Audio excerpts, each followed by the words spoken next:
Olá pessoal, tudo bem? Sou Rafael, fisioterapeuta, e este é o segundo e último vídeo sobre o CrossFit e o que os artigos científicos nos demonstram em relação a essa modalidade. No primeiro vídeo a gente falou sobre efeitos fisiológicos, fatores de lesão, taxa de lesão, controle de cargas, assuntos que fundamentam e dão possibilidade da gente continuar essa linha de raciocínio. É abordar sobre as questões benéficas que o esporte nos traz, como também o conceito da prevenção, e eu vou enfatizar a prevenção dos nossos ombros, dessa articulação tão requisitada no gesto esportivo dentro do CrossFit. E caso ainda tu não seja inscrito no canal, se inscreva para que possa receber essas e outras informações sobre saúde e bem-estar físico. Começando a falar sobre a prevenção no CrossFit, ela se dá pela manutenção de algumas áreas como comportamental, estrutural do nosso corpo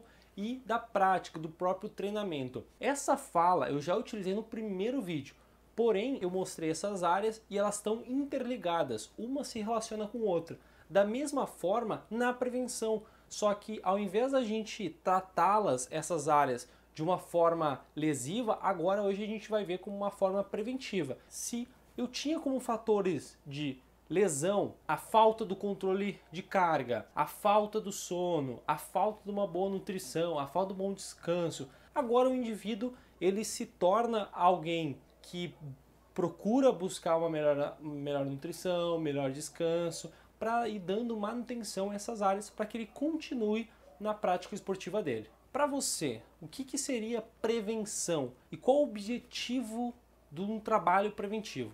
Durante a leitura dos artigos, eu me deparei com o autor Simmons em 2012.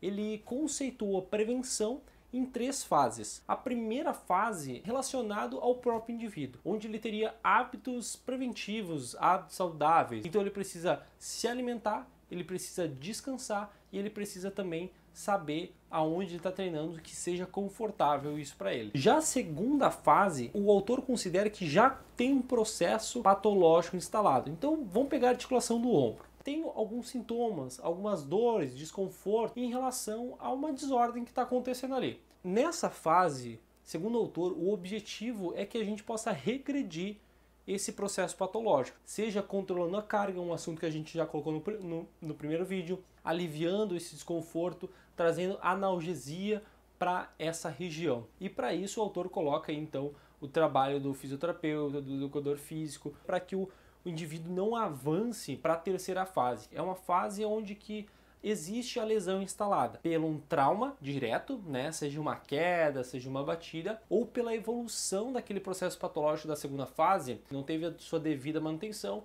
evoluiu e limitou ainda mais o nosso indivíduo. Então ele acabou tendo uma lesão. Essa fase ela tem uma característica que o indivíduo ele tende a se afastar a curto, médio prazo. Tanto aqui o objetivo dos profissionais em volta são a reinserção desse indivíduo no esporte. Então a prevenção, lembrando que não é somente os exercícios, tá? Exercícios preventivos ou protocolo, mas sim todo um estilo de vida que proporcione saúde, bem-estar físico, para que eu dê continuidade, seja nas minhas atividades diárias, como também nas minhas atividades de lazer. Existem 4 objetivos. O primeiro objetivo é diminuir o número de lesões. Perfeito? O segundo objetivo é diminuir a gravidade dessas lesões. A gente pode ter lesões, porém a sua gravidade, a ideia é que seja menor.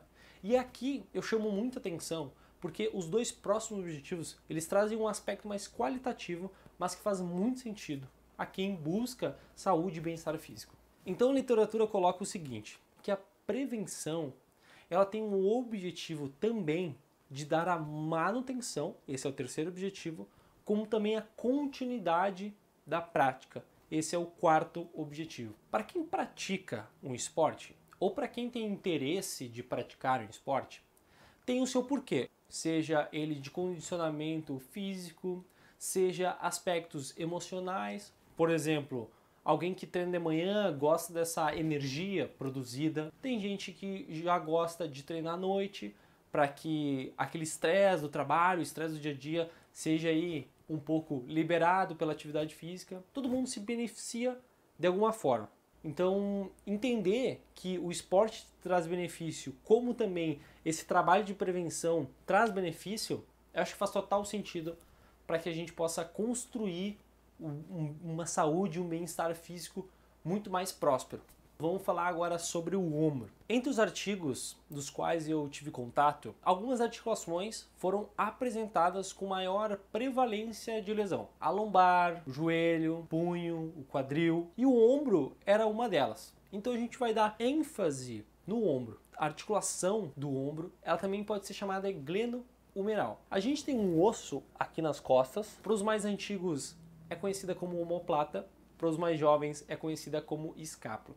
Na escápula, a gente tem uma região chamada cavidade glenoidal. Essa cavidade glenoidal, ela se conecta com o osso do húmero e assim forma a articulação glenohumeral. Teríamos mais três: a externo-clavicular, crônio-clavicular e, por fim, uma última articulação aí não considerada verdadeira, ela seria falsa, a escápulo-torácica. Então seria quando a escápula se movimenta no gradil costal, nas nossas costelas. Para dar movimento às articulações, a gente teria então o músculo, que através da contração muscular existe o movimento. O primeiro grupo, ele seria formado pelo manguito rotador. Esse grupo muscular, ele serve para estabilizar a articulação e dar movimento na articulação. Então a gente teria o subescapular para dar movimento de rotação interna, supraespinhal para dar movimentos de abdução, o infraespinhal para dar movimentos de rotação externa e o redondo menor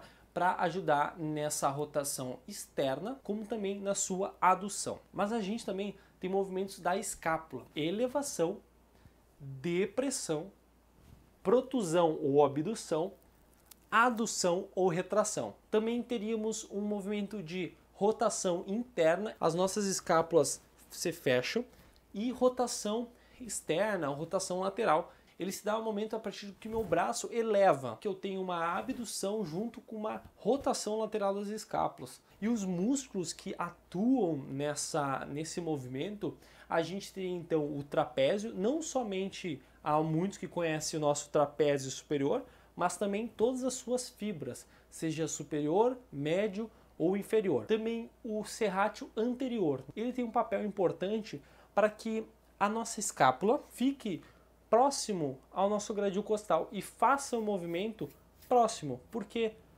distante ele vai causar uma certa desorganização nesse movimento.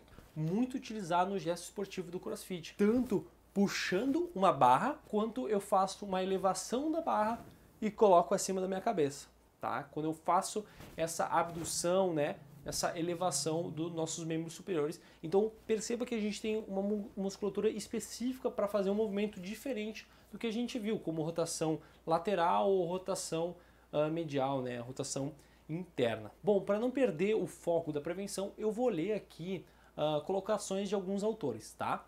A atuação coordenada e equilibrada dos principais rotadores escapulares, como os músculos serrátil anterior e as partes inferior e superior do trapézio, permite a execução do ritmo escapulohumeral adequado.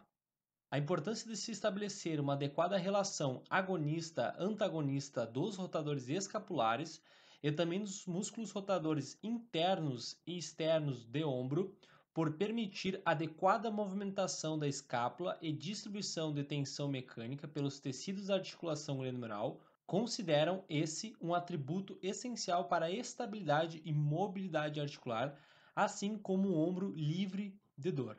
A ideia é trazer um ritmo escápulo-torácico. Essa sincronia ela tem que estar preservada para que a gente não encontre algumas desordens. E assim a gente fecha a questão do ombro, mas agora a gente vai estar retratando ele, mas de uma forma diferente.